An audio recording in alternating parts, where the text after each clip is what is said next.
Hello guys, welcome to my channel. Today we are going to see how to increase RAM on your PC and you can enhance your gaming performance. I show you guys how to do it. You just need to go to search menu and type advanced system settings. Click on open it. Under performance select settings. Select the advanced tab.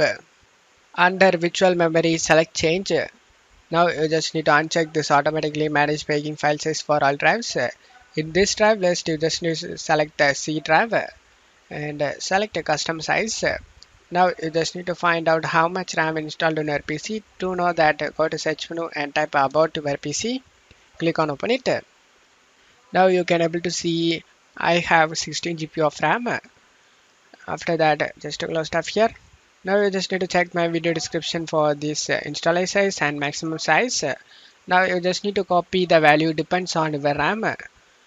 Just to copy the installer size and paste it, and the same thing for maximum size, copy and paste it depends on your RAM.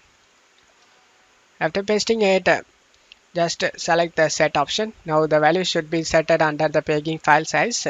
Select the OK option, select the plain OK, select the OK option and select the restart now option and restart your PC. And that's how you can increase RAM on your PC guys. And that's it for today's video guys. Give me a like and subscribe. Thank you.